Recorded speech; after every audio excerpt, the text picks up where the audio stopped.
ng katwiran. Saan na pinalaya ni Kristo? Galing ka sa kasalanan.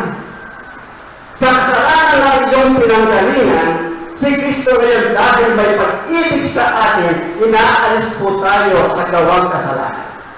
Kailangan po tayo sa kasalanan. Ang ibig sabihin ni Apostol Pablo. Kaya pinalaya tayo ni Kristo, yapang pinalaya tayo sa kasalanan. Dati nasa kasalanan po tayo eh. Ngayon sa kasalanan na ginagawa, inalis po tayo ni Kristo doon. Ngayon saan po tayo? Nasa kay Kristo tayo at naging mga alipin kayo ng katwiran. Ano po gusto natin? Maging alipin tayo ng masama o maging alipin tayo ng katwiran? Mas maganda, nasa katwiran po tayo ng Diyos. Tingnan natin sa Roma pa rin. 6:12. Huwag kang maghari ang kasalanan sa inyong katawang may kamatayan upang kayo'y magsisunod sa kanyang mga pita. Ang sabi niya, huwag maghari ang kasalanan sa inyong katawang may kamatayan. Kasi ang katawan po natin may kamatayan. Ang nagkakasal sa atin, ang katawan naman. Huwag tayo magsisunod sa kanyang mga pita. Yung pita ng laman, ang gusto ng tao, yun ang lagi ng ginagawa. Minsan, kahit na nakalimutan sa tayong Diyos minsan ang tao nakakalimot. Napakinggan ng tama ang salita ng Diyos at labas na sa simbahan, iba na ang kanyang ginagawa. Iba na ang kanyang tinatakbuhan sa ating sarili. Nawawala po sa puso natin ang itinuro sa atin ng ating Panginoong Jesucristo at ang Banal na Espiritu. Kasi po ang Espiritu ng Diyos, isa po ang kanyang mga matay. At umitin sa mga taong sumusunod sa kanya.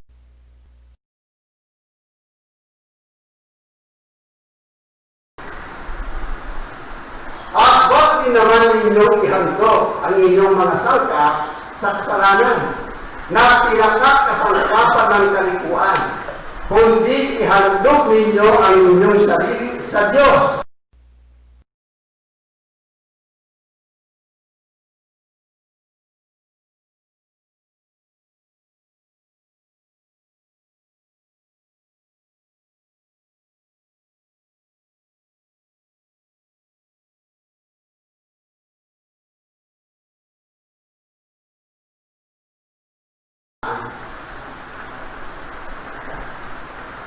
Kasi sumusunod tayo kay Kristo sa kanyang mga babae ka man, lalaki ka man. Sa Biblia, Grego ka man, o ano ka man. Kaya ang sumunod kay Kristo. Kaya po, nagpunta tayo dito upang purihin ang Diyos, upang sundin natin. Kaya, kung tayo ay pinalaya sa kasalanan, kung tayo ay kanyang pinalaya sa kasalanan, ang kasalanan yun eh. Tapos gagawin mo. May pagkakilala eh. Ngayon, kung gagawin mo ang kasalanan, ibig sabihin, sumasalansang sa kautusan ng Diyos. Nawawala yung takot. Nawawala yung nakatugay. Basahin nga natin sa isang talata, sa unang 1:4.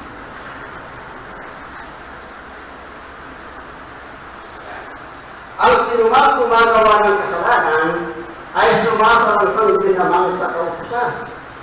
At ang kasalanan ay ang pagsalansang sa kautusan. Pagsalansang sa kautusan. Pag gumagawa ka ng kasalanan.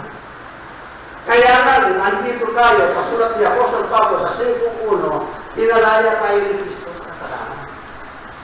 Inalis na tayo sa kasalanan. Anong ibig sabihin ng kalayaan? Ang kalayaan mo kasi, ang sabi ng marami, pag sinabing malaya ka, ang akala ng iba, magagawa niya ang lahat ng gusto niyang gawin. Kasi nasa kanyang kalayaan. Pwede ka nang malaya ka magsalita kahit na nasasaktan ang inyong kapwa. kaisipan, malaya siya. Kahit na nasasaktan, ang kanyang kapatid, pagsasabihan pa rin niya na walang pag-iingat. Malaya ka bumawal.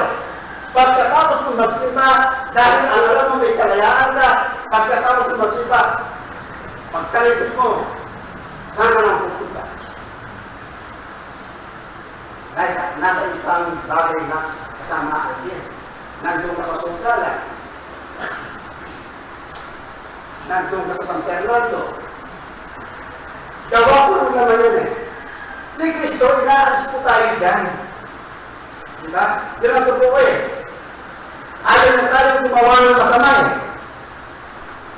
Kaya, binigyan tayo ng kalayaan. Ang kalayaan at galing sa Diyos, yun po ang ating sundin.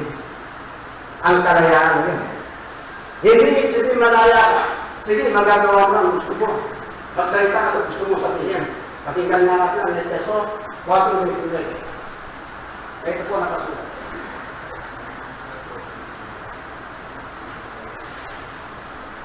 Sa Efeso 4:9. Ano bang salitang mahalay ay huwag lumabas sa inyong bibig po. Pag mahalay na salita, mag-ingat po tayo. Huwag natin ilalabas sa ating mga bibig. Kundi ang mabuti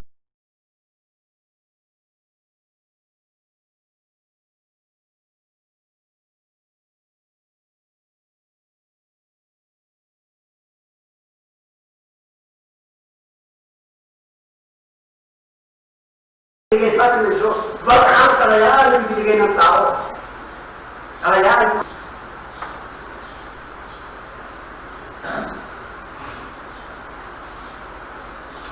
At inyong makikilala ang katotohanan. At ang katotohanan ay magpapalaya sa inyo. Tinanggap po natin ang katotohanan galing sa Diyos. Katotohanan ang nagpalaya sa 17. Basahin po natin.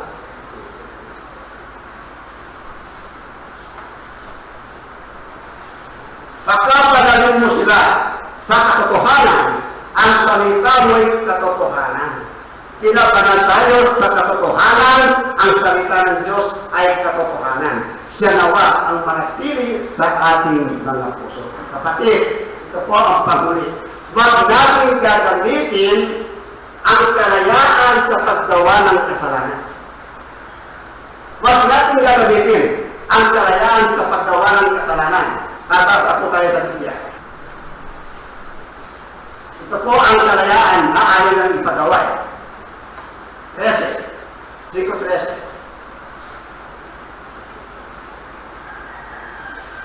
Sapagkat kayo'y mga kapatid, ay tinawag sa kalayaan, huwag lamang gamitin ang inyong kalayaan upang magbigay kadahilanan sa laman, kundi sa pamamagitan ng pag-ibig ay mga lingkuran kayo. Kalayaan ito eh. Pero bakit ito ang dapat natin sundan na kalayaan? Kasi ang kalayaan ito, pag ito ang iyong ginamit, magbibigay ng kadahilanan sa laman eh. Na maaari yung katitisot eh. Ito ang pinahuli sa unang Pedro 2:16. Matinis ang oras eh. 2:16 ng unang Pedro. Nagkaya lang kayo'y mga laya at ang inyong kalayaan ay hindi ginagamit ng kasamaan, kundi gaya ng mga alipin ng Diyos. Ayan po. Kaya mag-ingat po tayo. Wag natin gagamitin ang kalayaan, ang prinsipyong kalayaan sa paggamit sa balaran ng kasamaan. Huwag na natin gagamitin sa kasamaan. Yung magkabahasahali, makakat kayo, kaya hindi kalayaan ng Diyos yun. Kalayaan po ng kasamaan. Si Bayo po, Maya Kayada, kapatid po yung Diyos.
Muli po, bago pong lahat,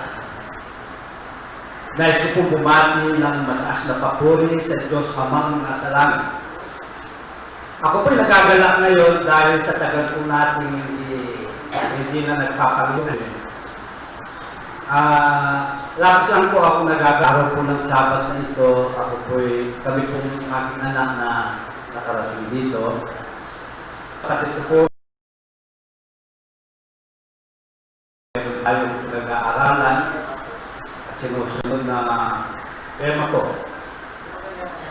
Ang tema po natin, ang aral ng Espiritismo sa paglisan ng mga Israelitas sa Egypto. Hindi ko lamang po alam, baka sinalaysay na ng ating kapatid dito kanina dahil po uli akong dumating sa kanina. Pagkaalam lang naman po dito sa tema natin ito, kasi po nung panahon ng mga Israelitas, sila po'y naging alipin ng kasalanan. Ang pagkakaalam ko lamang po dahil sa panahon po ni Propeta Moises noon, pero po nalalaman natin na ang Diyos po ipinakita niya ang kanyang kapangyarihan. Kaya naman pinatigas ang puso ni Aring Faraon noong panahon na yun.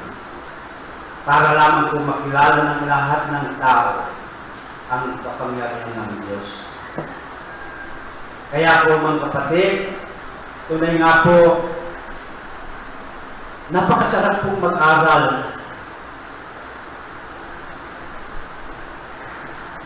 Lalo na po sa araw ng Sabat, namimiss ko rin po yun. Pero ganun pa man po, bago po patuloy yung ating pag-aaral, doon po sa amin, gumawa din po kami ng maliit na simbahan, nagtipon-tipon kami po magpapamilya. Kung paano po yung ating ginagawa dito, ay ginagawa din po namin ito. Sa pamagitan naman po ng banal na Ebanghelyo, yun po yung aming pinag-aaralan. Kaya po, awa ng Diyos, hindi po kami pinababayaan. Nagsimula po kami nagmula po yung lockdown po sa amin sa Barangay Gulumasa po sa Mexico po. Ginagawa po namin dun sa bahay ng tatay ko kasi yung tatay ko, siya lang po mag-isa doon. Hindi naman po kami napapahiya sa Diyos. At least, kahit po paano, nagtipon-tipon po kami magpapamilya doon. Nagkagawa po namin yung mga banal namin gawain. At masaya naman po kami doon at sinusunod din po namin yung tema ito. Siguro po wala naman masama dahil sa akin ng banal na Espiritu. Darating ang araw, gawin natin simbahan ang ating tahanan. Siguro po, alam natin lahat. Tulad po mamaya, nang bumalik yung pagsamba po natin dito sa Cebu. Alam po namin ngayon hapon. Pero po nung una, bago mag-lockdown, umaga po namin ginagawa. Kaya po kami naparito, akala po namin convention ngayon. Kaya kasama ko po yung aking anak. Ginawa namin kumpais yung aking anak, yung kumpais, mamunduan po yung mamunduan. Dahil po yung bugtok ng Espiritu Santo, noon po, kinukwento ko sa inyo, binigyan po kami ng talasak, bunga ng hindi. Doon po natatandaan nyo yun, yung mga iba dyan. So, pinagpatuloy po namin, o tinuloy namin gawin. Kahit po, kasi po, nataon lockdown, kaya po ginawa namin. Kaya po, pinabalita ko lamang po sa inyo, kung yun hindi ninyo mamasamain, gumawa po kami ng lalo na po yung mga nanunungkulan dito, tulad po ni yung ating presidente sa BBC 5 po, ating kapatid na Ray Gomez. Siguro po, hindi naman po masama yan, okay lang po yan. Ay gayon ko lang po pinapaalam sa inyo. Pakakala naman po ninyo kami tumalikod na dito sa Sibol. Kailan naman po hindi namin palilimutan ng Sibol. Dahil po dito kami natuto at nalaman po namin yung katotohanan. Ang kapatid ko po sa pananampalataya, gumagawa po Sa Kanya naman po lahat ng kapangyarihan, mga kapatid ko po sa pananampalataya. At tulad po ng, kung basahin po natin yung Galatia 5:1, yung referensya, hindi po bago ulitin ko lang. Pakibasa lang po natin para po mabigyan din ng diwa yung aking kakayahan ipapaabot ko po sa inyo. Sa kalayaan ay pinalaya tayo ni Kristo, magsitibay nga kayo at huwag na kayong pasakot na muli sa pamatok ng pagkaalipin. Yung pamatok po, yung aking pagkakakilala dyan, bago daw po rin ang paut kay Kapampangan dahil ang pamatok na ng damulan na po. Dito po. At ito pong kwento, ganito po yun. Siguro po narinig na ninyo sa akin po noon. Isang malaya at saka isang alipin. Pagkaibigan po yun. Ilagay na lang po natin isang dalawang magkaibigan na yun, isang kalabaw at isang pusa. Bumisita po yung pusa sa kalabaw, iniikayat yung kalabaw dahil naawa yung pusa. Dahil yung pusa malaya, nakakarating kahit saan, nakakain ng masasarap. Yung kalabaw, dahil may amo yun siya, ginagawa po, sabi nung pusa, kaibigan, sabi niya, sumama ka sa akin. Kasi sa tingin ko sa'yo, lagi ka na lang nandyan sa sa amo mo, wala kang kalayaan. Sabi ko gano'n ang pusa. Tapos, ako nakakakain ng marami, kahit saan, malaya ako, wala akong amo. Pag-isipan ng kalabaw, oo nga, sabi niya, wala na akong kalayaan dito, nag-iirap ako dito. Lagi na lang trabaho, ganyan. Kaya sabi ng ating kapatid, alin po ang pipiliin natin? Yung kalayaan, yung piliin po natin yung pagpakaalipin po tayo sa masama o sa kabutihan. Tapos sabi niya, o sige, pag-iisipan ko muna, pagbalik mo, sasabihin ko sa'yo, kakapagpasya na ako sa'yo. E di umalis na yung usa. Mga ilang araw, bumalik uli. O ano kaibigan, manda ka na ba? Sabi niya sa kalabaw. Sabi ng kalabaw, hindi ko pa masabi, sabi niya, yung kalagayan dito, sinusoga lang ako ng amo ko, pinapakain sa Pero gayon pa man, pinapaligo pa ako ng amo niya. Amo ko, sabi ng kalabaw. Yung pagdating po ng na yun, pero naisip ko na, sabi niya, i-exam na lang po kasi marami pa kong bisitang dapat na magamit. Tapos sabi niya, sige kanya, sa totoo lang, sabi niya, mabait naman yung amo ko kahit na may siya. Ginagawa niya, pinapakain din ako masarap. Kaso malamang, hindi ako malaya kung saan ako napunta, sabi ng kalabaw, sa kaibigan ako sa. Sa madaling salita po, hindi ko na pwede kasi po hindi pa ako nakaprosentrate mag-kwento ko. Pero kayo pa man, kayo na kung balang pipick up ko. Sabi ng isa, kung ayaw mong sumama sa akin, alis na ako, ikaw bahala. Magpusa ka dyan, sabi ng isa. Oo, wala akong magagawa, hindi maiwan yung amo mo, mabait ka na sa akin, pinapakain ako, pinakaligo pa ako, ganito, kahit na sinusoga lang ako sa bukit, ganyan, kahit hindi ako malaya. Sa madaling salita ko, nung umalis na po yung usa. Paglakad po ng usa, hindi man po hanggang sa siguro po mga 10 meters po yung kanyang pagkakataon. Nagulat po yung kalabaw, bigla pong pumutok. Binalil pala yung usa. Kaya po tayo, dapat magpakaalipin po tayo. Tularan po natin yung aking kinukwentong yun, yung kalabaw, malaya. May amo. May amo nga lang, pero walang kalaya. Isa naman, yun po yung 623 po. Pagka po, hanap yung 623 para po mabigyan nyo, po. Para malinawan po natin. Sa Mateo 26:23.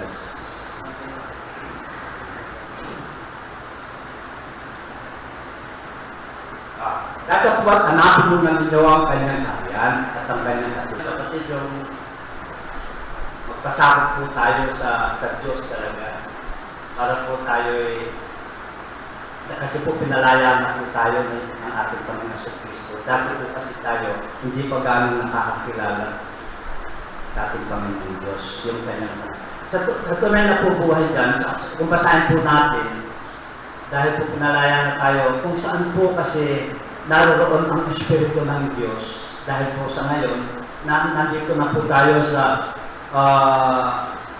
ilalim ng ating Panginoon Kristo. Wala na po tayo noong una pang panahon po ni Moises. Kaya po pinag-aaralan natin, nasa ilalim na po tayo ng testamento ng ating Panginoon Kristo. Sa bagong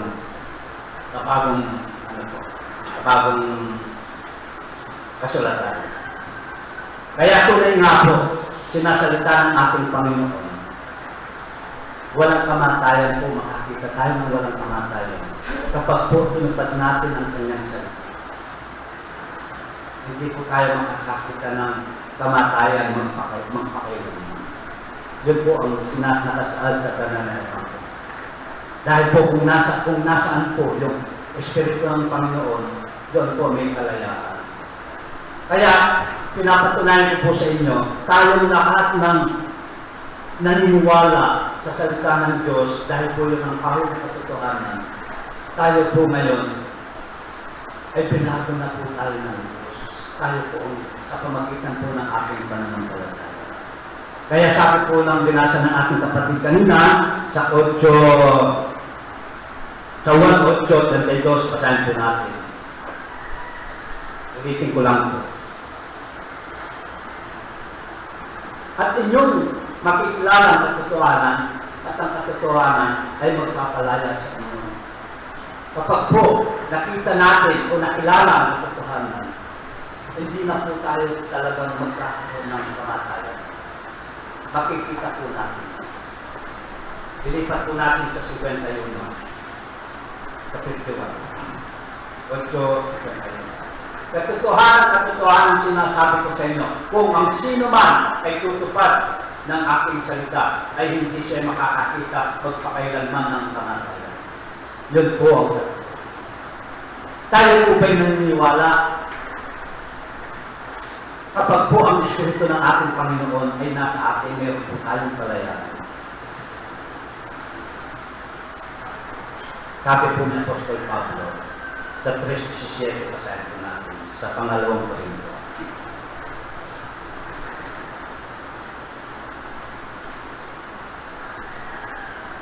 Ngayon ang Panginoon ay siyang Espiritu at kung saan naroon ang Espiritu ng Panginoon, doon ang may kalayaan. Kaya po tayo, kung tutupad po tayo sa kautusan ng Panginoon, magkakaroon po tayo ng maraming kalayaan. Sabi ng ating kapatid, huwag na po tayo magpasakot sa gawa ng mga. Dahil po yun ay, dahil po sa tunay na po, sino man po sa atin ang nagkakasala, yun po ay mga alipin ng kasalanan. Tayo po ay kanyang mga alipin ng kasalanan kapag po tayo nagkakasala. Kaya maging dapat lamang po sa atin, magpakaalipin po tayo sa kagustuhan natin. Ituloy ko po, yung sinasabi nilang yung paut na yun, yung paut na, ano meron kayo yung pamato. Ay, pamato na yun. O, yun lang. Yun po. Yung sa Panginoon po, pag kayo na isinuot natin yung pamato na yun, yung paut na yun na napagintong namin, magiging magaan po yun para sa kanya. Manampalataya naman po tayo. Pero pagdating po, inano mo po yung pamatong na yun, yung paut na yun, ginamit mo yun, nagpaalipin ka, sa gawa ng naman, patay ka doon, hindi ka magkakaroon ng buhay na walang hanggan doon. Diyak mamamatay ka. Pagdating naman po doon sa Sinasabi po sa Mateo 11:27 o 28-29, yun po ang dapat natin sundin, ang salita ng Diyos kung paano po pinasaad sa atin. Konti kaalaman po, magbasa tayo. Sa Mateo 11:28-29, yun po ang kinakailangan gawin ng tao pag silapit tayo sa Diyos. Pagpasparito kayo sa akin, kayong lahat na mapapagal at nangabibigatan lupa, at kayo'y aking kapagpapagal. Tuloy po natin. Yun po ang kinakailangan. Kasalan ninyo ang aking pamato at mag-aral kayo sa akin sapagkat ako'y maamot at mapapakibabang puso. At masusumpungan ninyo ang katahimahan ng inyong mga kaluluwa. Yun po ang ating inahangad sa buhay natin. Kapag po tayo masunurin, sinusunod natin sa pagsunod sa Diyos, sa ating Panginoon Jesucristo, ang kanyang mga utos, tinutupad natin yung binasa ko po kanina sa 8:1.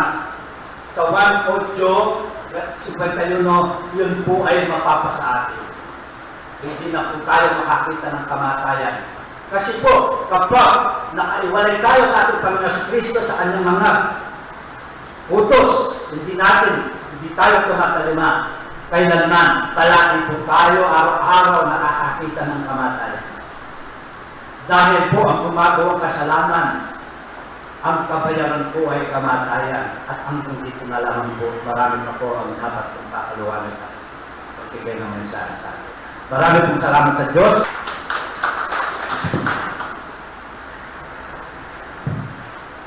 Maraming salamat po sa ating naging tagapagsalita at sa ating po.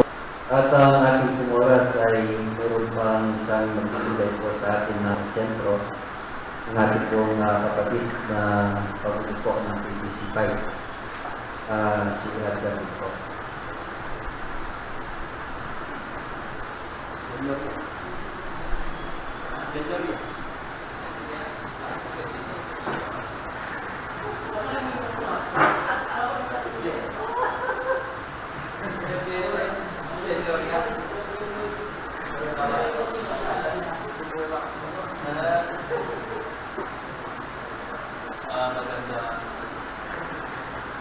Magandang umaga po sa ating lahat mga kapatid.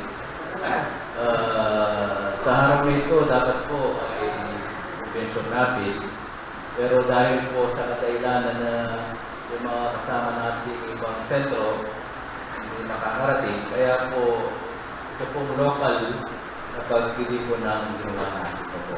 Dahil nakaligit pa lang tayo, dahil 50% na po sa venue natin ang dapat makawabadahan po. Kaya yung accommodation natin yung 50% na dapat natin punuin. So kagaya po ngayon, dahil actually mayroon naman pong social distancing, kaya po sa arrangement na ginawa ng mga kabataan natin, kagaya din sa itaas, ang mga kabataan dahil dito po na ang ating live streaming. Dahil wala tayo pag daw live streaming, wala tayong social distancing pag sa taas po. Dahil ang nakukuha ng ating live streaming nakapasay. Kaya po apat lang ang magkakaroon ng kung naman ang iniiwasan natin, baka awa tayo mawawala. Kaya po,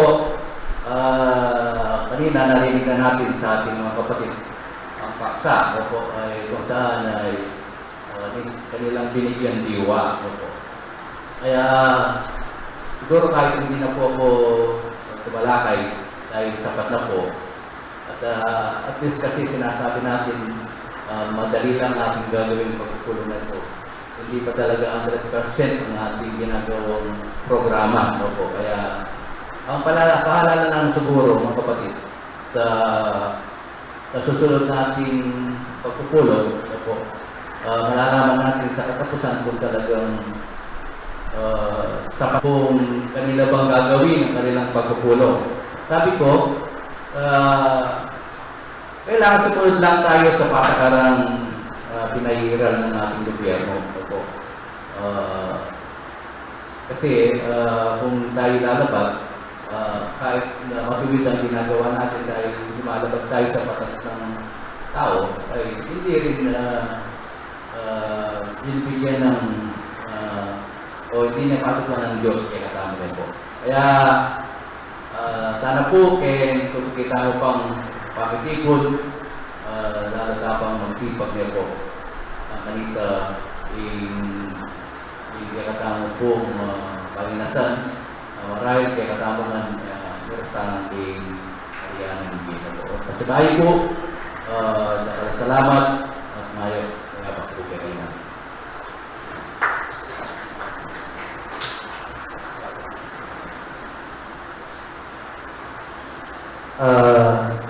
Ang pangalan ko po yung isa ng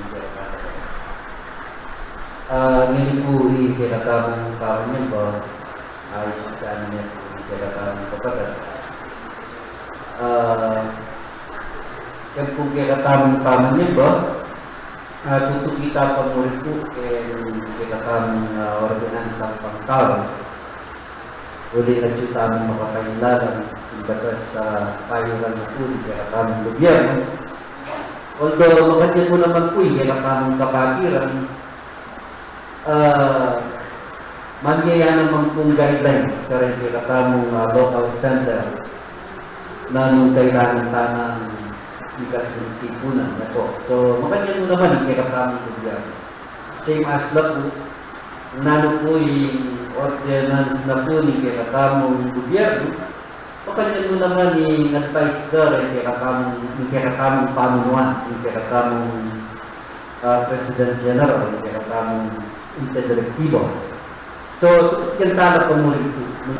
At baka niya mo naman po, kailangan po, ugalyan tanang mag-face mask. Although, siguro po, kahit ilang bulan na maka-face mask tayo, bisa sana niyan bagyay, kaya katang-katawan. Kaya po na minsan, kaya namin ng maramli, kaya pag-iyalang ko na akong face mask. Yan. Uli nga sasanayan ko lang maka-face mask tayo. Kanita po, babawal ka maling makakatlo pag yan, kaya na babawal. Yan. Kulita kanta, kakakanto dito po. Yan po. Uli na, salamat po yung metong sakit pandemya, yung COVID-19. At parating kaya katamang naman pong seguridad, kaya katamang katawan. Metong niya naman pong panangga, yung sumunod kami pong face mask. Baka naman po, kailing daratang na pagsubok ng kiratamang biye. Yung kiratamang panahon ngayon, dati kung bagay reti, makawaganan po makapasabi ulit. Datang yung panahon, sumakit. Datang yung panahon, yayaliwang gulo, yayaliwang pakanandanan, datang yung yakot. Kanya po, masanting na po yung hilingat, masanting na po yung ating maningat kaya katang, ano ba na itama po sa rasal tayo. Ang tangin, lalo na po rin Naldong at Talo po, panugali ang tamo po naman, kami medyo manisangan, pumatali. Ang magsulod tamo po lawas ni pagganit kami may napon na po, karin lalo po rin, kaya katamong mga sipag at kayanan ka po, masipag at kayanan na po, na pwede ko magobro, na misaw sa tamo po. Kaya may lockdown pa mo rin. Mag-umpisa po kaya taon March until ngayon kung panahon tamo ating tapang mo rin quarantine. Ating negosyo, kumalpamata naman po sigurong meron kaya tamo. Yung panakit po, may naratong tapakakawan So, pero sabihin, nakapang tao. Ang dalawa po, sinabi na, yung kinataka pa ito, yung Biblia, makasulat, kung nga nagpintinati, karin tayo maapang, maging salita na po yung kinatamang ino, kakapsyan tayo naman po yung kinatamang spiritual pamangailangan o pamangan, yung kinatamang katawa. Kalakap na po dito, itong kinatamang katawa na akatamang mga expose. Kaya naman po papagret, kaya naman po buring sasakit po.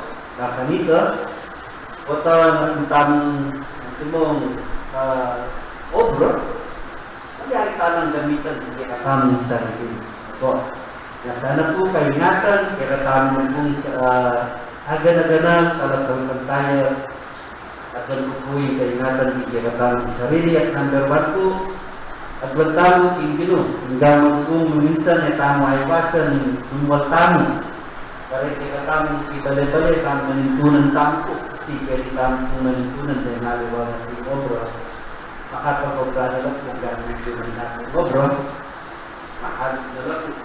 Sana po ibang sound man ang kaya kami yung nagdoong kongbeni, yan po ikaw ang kaya kami at itang karagdagan kung kaya kami Malyari yung ipagkabigyan naman kung kaya kamo, ulit niya yung kaya nga na kaya kamo. Sabi na, man kayo nga na rin nga yung balon, po. Dahil yung ayot, kaya po tatanong din. Kaya po, pero nilalagas lang. Mahigit kamo kung ibang tao, ang malyari yung labas tamo, kaya masakit po yung nilagas tamo. Ulit niya, lalo na po yung gawang tamo, kaya tamang kapitulan, kaya tamang para kayo. Uling, kaya po yung karampatan na mangyari yung gawang na po yung tao. Uling, kaya tamang po pwedeng mag-withdraw ng kaya tamang ubig deposit. Danan tayo dito. Yan, danan po yung dapat tamang deposit.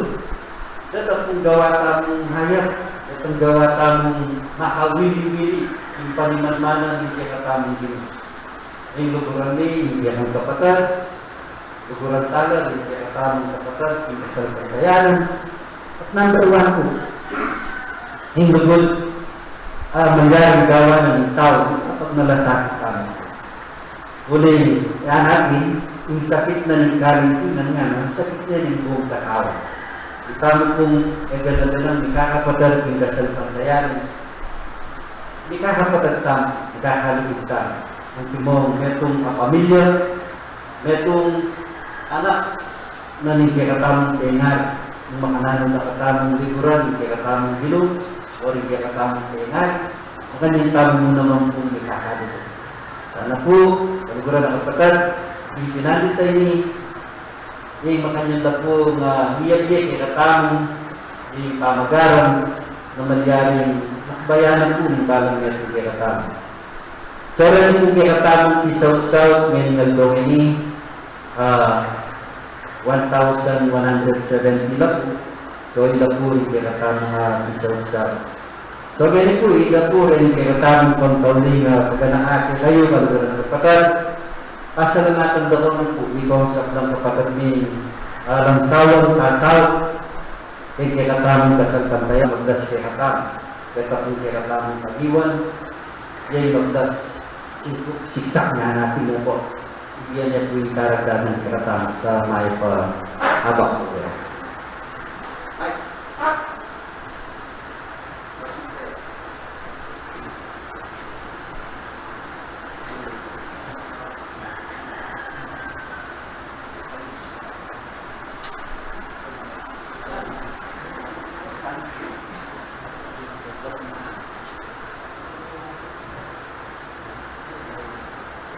Hello. O talaga ko lang.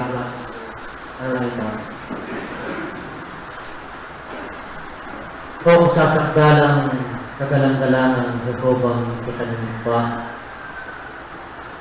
Alala kong kapupusan din kapurian ni ang kopang kapasalamatan. Pablasang tinudan mo at kaya para man mo kaya pakungbi ang kopang sigalan.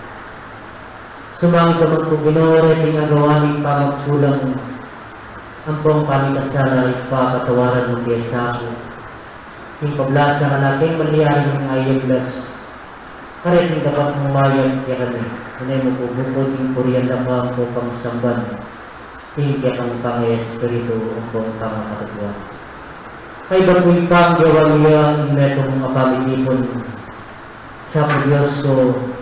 Jadi kabiasaan nakaibat kaya ka nagandang mita ng dulang na rin kaming balang puso at balang kaisipan. Bakit tinupayang Ginoong Diyos, makanya nila kung agamit. Karin niya kami nga lulong pamagawa, pamangalo. At sa po Diyos ko, kayo kalutan mong imbalang metong nakamiting ulit pa si Bayo, makisabi kayo kong mayo. Iningatan mo kaya sabi pa. At kaya sa po, maliyari ng yabuan, tingnan naman kung dewa ka ng inyato. Pablasa ang Ginoong panahon Diyos ko, makatakot ko yung daratang karin niya kaming balang din. Gabon kung wali na po rin niya ng lagod. Ang mupang banal na patnubi, manatilig niya po Diyos ko, makatalakad. Mamalyaring ka naman ilong malaya rin maraming matungkulan. At sa po Diyos ko, yung natin magyakan, ingay po malyaring yabuan. Ipapang sa kitadurugan bago na po nilagod. Ngunit sa po Diyos ko, ibalang matingan sa po ng kanyang kalam. Alang-alang ipakarin maraming katungkulan bang tumupayang malaya bilang pang agalawan. At sa po kayo tulutan mo ipa, yan sa blang irasan ito ka ng daman, makanyan mo man sa pong paldanan. Makanyan mo kung pakayakan igbabak, makanyan lang bigilan kabitasan, yung karelang balang kasalpan bayaran. At maging buyang ng naging karelang balang bibang karelang daw bumasik ka. Yung agalawan daw kung malaya, ting banal ng katungkulan. At ang timurin ng papanyawin nila at kapisang mayang, gatit ng mga biyasa. Ang magdulang ting lunas, sa Pinoy hindi kayo maglulang ito ng namuring puso at karelang kaisipan, pamahalan mo na sa ako, at ipaisip mo na ito ipay kang kaparalanan bang tinupayang makanyang ganit kung agawa itang lunas, at bang karelang namuring bukas ni at miyagin ang mga kapayapan. At ang timuring Diyos ko pagkasabi ng mayang, tingin naman kung at ibit-bit na ng pong kapanamdaman na rin balang metong kami Diyos ko manyawin sipot pagkasabing mayang. Sapoy pa, makagandang niguangin niya kang mayupayang gawat ang gana po Diyos ko. Dahil sa balang pingalan niya pong kapatag, kaya tuloy karelang balang kubong nangan mo ka rin manalay tumikay ng karelang balang kahangalan. At doon nung pagkasabing mayroon pa, sa po Diyos ko, yung makagandang niya dyan, niya kang gamat at makanyang mga pong parang kapisan.